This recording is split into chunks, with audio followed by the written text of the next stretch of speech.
अस्सलाम वालेकुम। मैं हूं डॉक्टर इरफान अहमद। मेरे साथ शुएब हैं। 31 साल इनकी उम्र है। इनसे पूछेंगे कि इनकी कमर दर्द किस वजह से हुई और हम फिर उसके बाद बताएंगे इसका क्या इलाज है।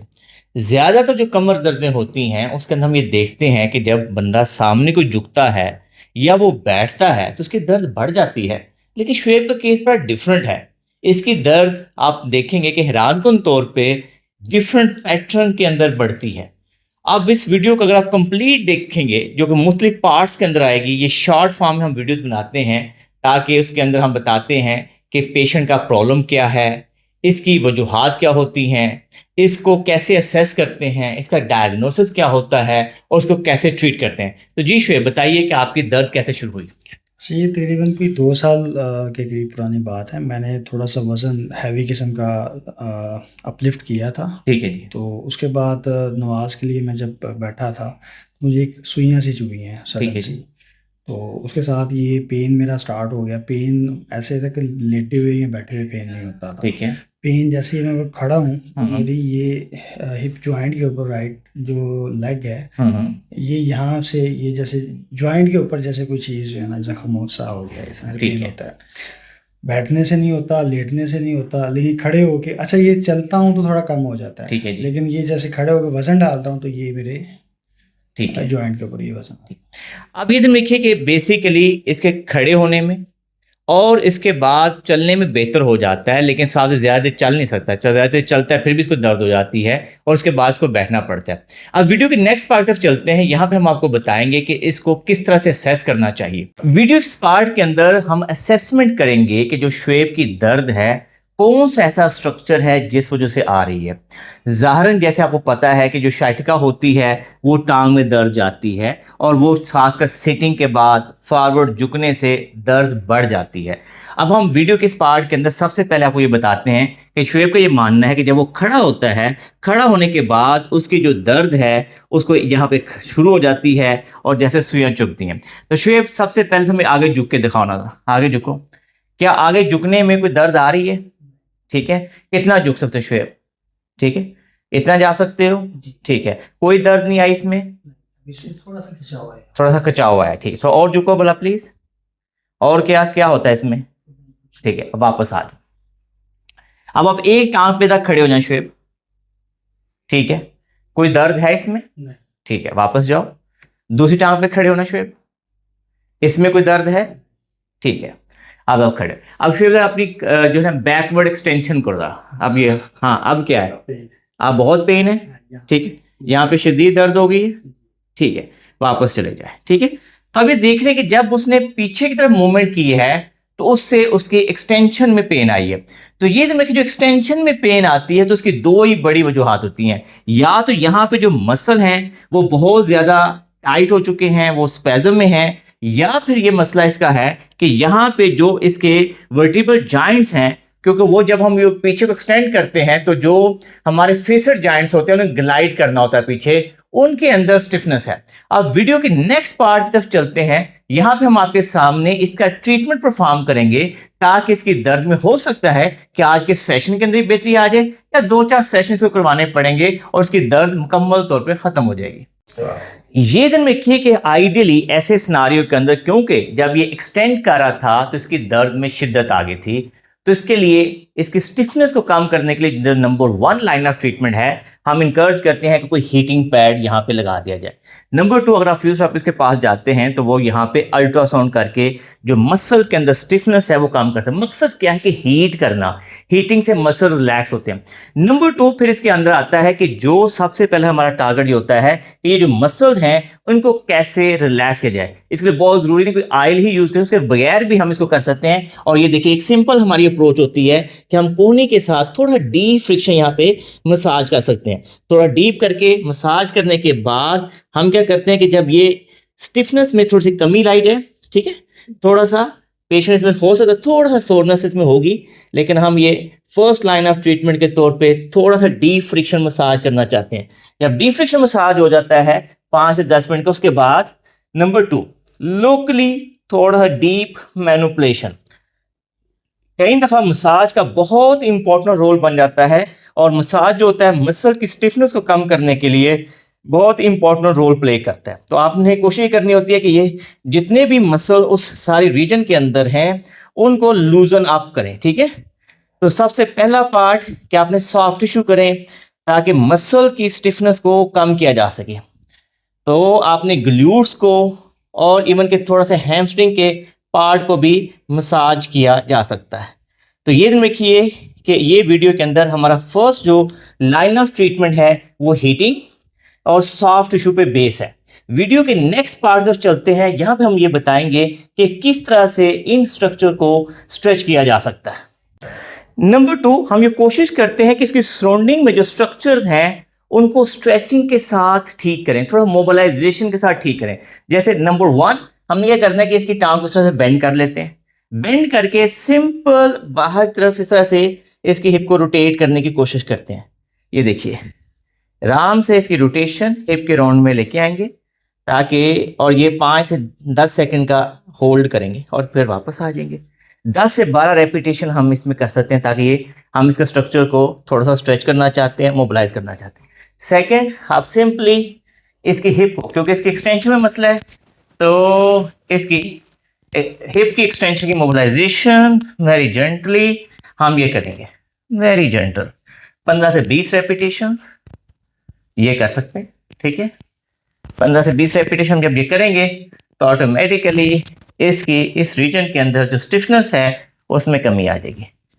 नंबर 3, हम इस रीजन के अंदर जो इसकी सैक्रम है उसको मोबिलाइज करेंगे। ऐसे मोबिलाइजेशन में पहले लोअर एंड के ऊपर हम वेरी जेंटली रिदमिक मोबिलाइजेशन करते जाते हैं।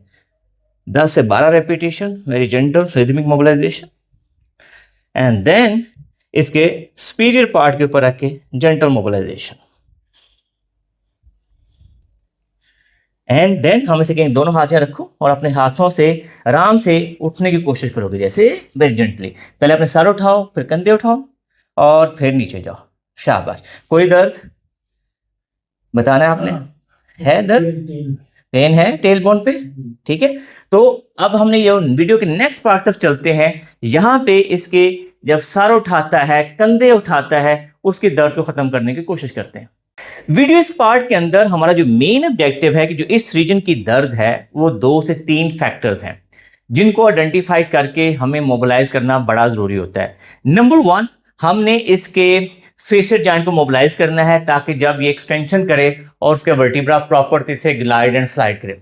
नंबर 2, हमने इसकी सैक्रम को मोबिलाइज करना है ताकि इसके एसआई जॉइंट में जो डिसफंक्शन हो सकता है उसको करेक्ट करना है। तो 2 कंडीशन को यहां पे हम सिंपली इस पोजीशन के अंदर ट्रीट कर सकते हैं। तो सबसे पहले हम इसकी कोशिश करते हैं एसआई जॉइंट डिसफंक्शन को ट्रीट करते हैं, जिसके अंदर हमने करना क्या है कि सैक्रम के ऊपर हम हाथ रखेंगे और इसे कहेंगे कि सिंपल एक्सटेंशन करें। प्लीज आप एक्सटेंशन करेंगे, अपने बाजू से उठाइए जी। कोई दर्द? ठीक है। और ऊपर जाइए प्लीज, और ऊपर जाइए, थोड़े से वापस जाइए। तो मैंने इसके बिल्कुल सैक्रम के ऊपर, ये 2 हिप रीजन के दरमियान में जो टेल बोन होती है उसमें मैंने प्रेशर दे दिया। प्लीज उठाइए फिर अपने आप को और ऊपर उठाइए, और मैं इसके बिल्कुल इंफीरियर एस्पेक्ट के ऊपर प्रेशर दे रहा हूं ताकि मोबिलाइजेशन अच्छा। वापस जाइए, ठीक है। फिर प्लीज उठाइए जी। कोई दर्द? ठीक है, गुड जॉब। एक दफा फिर करिए। तो ये थोड़ा सा हमें फोर्सफुल प्रेशर देना पड़ता है। शाबाश। फिर वापस जाइए, चलिए। फिर कोई दर्द? लाइट सा, गुड। तो मेनली जब मैं इसके बिल्कुल इंफीरियर एस्पेक्ट पे पहले अपने टेल बोन पे रखता हूँ उस वक्त इसकी ज्यादा बेहतर पेन मैनेजमेंट होता है। ऊपर उठाओ और ऊपर जाओ प्लीज, और ऊपर। कोई पेन? और ऊपर जाओ, और ऊपर जाओ, और ऊपर जाओ। तो इसके केस में ज्यादा जो इश्यू आ रहा है वो एसआई जॉइंट डिसफंक्शन का है। शुरू में हमें ये लग रहा था कि शायद ज्यादा इसके फेशियल जॉइंट डिसफंक्शन होगा, लेकिन ज्यादातर इसका एसआई जॉइंट डिसफंक्शन है। ठीक है। अब आते हैं वीडियो के नेक्स्ट पार्ट तरफ। यहाँ पे हम इसकी जो स्पाइनल मोबिलाइजेशन है वो करते हैं। ये देखिए, जिन लोगों में भी एसआई जॉइंट डिसफंक्शन होगा, जब एक टांग पे खड़े होंगे पेन होगी, थोड़ी देर खड़े होंगे एक जगह पे दर्द होगी, तो लाइकली चांसेस यही होंगे कि उसका एसआई जॉइंट डिसफंक्शन होगा। लेकिन साइड बाय साइड एक अरसे से कोई स्पाइनल मूवमेंट कम हो जाती है, एक्सटेंशन मूवमेंट कम हो जाती है, तो उसको मोबिलाइज करना जरूरी है। तो ये समझिए प्रोफिलैक्टिक ट्रीटमेंट हो जाएगा। हम इसे कहेंगे अपने हाथों से अपना सर उठाओ, कंधे उठाओ, लेकिन आपने बहुत थोड़ा उठाना है और वापस चले जाना है। कोशिश करना है कि पेन को ट्रिगर नहीं होने देना। और हमने इसके L1, L2, L3 जेंटल थोड़ी सी मोबिलाइजेशन कर देनी है। जब हम हाथ से कोशिश करेंगे कि वर्टिब्रा को ग्लाइड और स्लाइड करने में इसके हेल्प करेंगे, ठीक है। इसके बाद सिंपल हम इसके जो वर्टिब्रा है बिल्कुल रिलैक्स छोड़ दें अपनी बॉडी को। और ये मैं जो तकिया जो है अपने पेट के नीचे रख लीजिए प्लीज़। तकिए को हम इसके पेट के नीचे कर देंगे और इसके जो मोरे हैं उनको वेरी जेंटली थोड़ा सा रिलैक्स पोजीशन के अंदर हम साइड टू साइड मोबिलाइज करने की कोशिश करेंगे, ठीक है, ताकि थोड़ी सी इसकी जो मोबिलाइजेशन है वो इसके अंदर आए। साइड टू साइड हम थोड़ा थोड़ा इसको मोबिलाइज कर देंगे, ठीक है। यहाँ पेन है तो जो पॉइंट पेनफुल है उसको थोड़ा सा जेंटल और मोबिलाइज करें, और स्पेशली इसके अपोजिट साइड के ऊपर जरूर मोबिलाइज करना चाहिए हमें, ठीक है। तो ये इस तरीके से आप लंबर स्पाइन के डिफरेंट वर्टिब्रास को जेंटल मोबिलाइज कर सकते हैं, ताकि अंदर उनके जो फाइब्रोइड टिश्यू बने हैं, जो स्टिफनेस आई हुई है वो सेटल हो। उससे भी पेशेंट की मोबिलिटी बेहतर होगी और उसकी स्टिफनेस में कमी आएगी, उसकी पेन में बहुत तेज से कमी आ जाती है, ठीक है। जो एसआई जॉइंट डिसफंक्शन की पेन होगी और स्पेशली इधर इस रीजन में आ रही होगी खड़ा होने पे, तो जब पेशेंट चलता है तो उसको दर्द होती है। उसके तरीकेकार ये होता है, कई दफ़ा हम सिंपल अपना हाथ रखते हैं असेस करने के लिए। आप तो चल के दो, चलते हो तो दर्द है, ठीक है, आप रुको जरा प्लीज़। आप पीछे आना आपने चलते हुए, जी चलते हुए आए, कोई दर्द है, ठीक है, तो ये दर्द कम हो जाते हैं। अब आगे चलिए प्लीज़। तो इसका मतलब ये है कि हम आइडियली इसका जो मेन फोकस हमें करना चाहिए, जो हम वीडियो के शुरू से लेके चल रहे हैं, तो जो भी आपकी एक्सटेंशन में दर्द आएगी, नंबर 1 आपके मसल में मसला हो सकता है, नंबर 2 आपके फेसर जॉइंट में डिस्फंक्शन होता है, नंबर 3 आपके एसआई जॉइंट में डिस्फंक्शन हो सकता है। तो इसके लगता यही है कि इसका जॉइंट जो है हाइपर मोबाइल है। इसके लिए कई दफ़ा फिर हम टेपिंग भी कर देते हैं, जैसे क्योंकि हम सपोर्ट दे रहे थे तो इसको पेन में फ़र्क महसूस हो रहा है, तो कई दफ़ा हम सिंपल एक टेप लगा के इसको सपोर्ट देंगे और वो देखेंगे इसको कितना फ़र्क पड़ता है। तो वीडियो के नेक्स्ट पार्ट के अंदर एसआई जॉइंट हाइपर मोबिलिटी को कंट्रोल करने के लिए टेप कैसे अप्लाई करते हैं वो भी तरीका आपको सिखाते हैं। ये देखिए, क्योंकि पेन जो है वो इस रीजन के अंदर है, तो इसके लिए कई दफ़ा केटी टेप जो है वो बहुत हेल्पफुल होती है।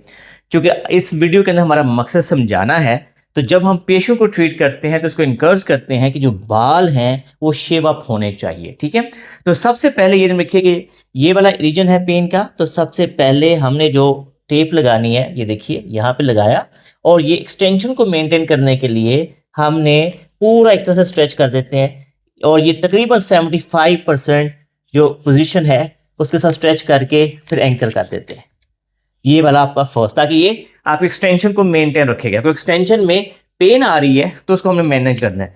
दूसरा, जिस साइड पे पेन जा रही है उसी के अलॉन्ग हम 3 वाला यहाँ पर रख के, ये देखिए एक बहुत सिंपल अप्रोच के साथ हम ये भी तकरीबन हमें 75% एफर्ट से हम स्ट्रेच करके फिर यहाँ पे लगा देते हैं।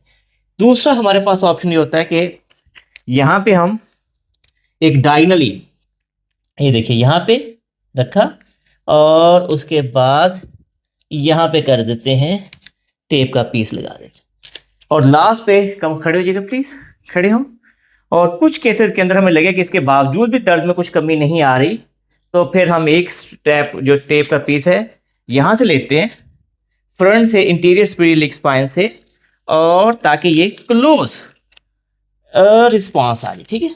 ये इस तरह से हम कर देते हैं और फिर कहते हैं अच्छा जी चलें, और यहाँ तक हमारे टेप लगाने के। इसके बाद मरीज को कहते चल के दिखाए हमें, चले, और अगर उसके चलने में दर्द में बेहतरी आती है, सपोर्ट आती है, तो फिर हम कहते हैं इस टेप को लगा रहने दें। यूजुअली हम कहते हैं कि इस टेप को आप 1 से 2 दिन लगे रहने दें। लेकिन अगर फर्स्ट करें आपको इचिंग आती है, खारिश होती है, तो फिर हम इसको कहते हैं आप प्लीज़ ना लगाएं, फिर आप इसको उतार दें।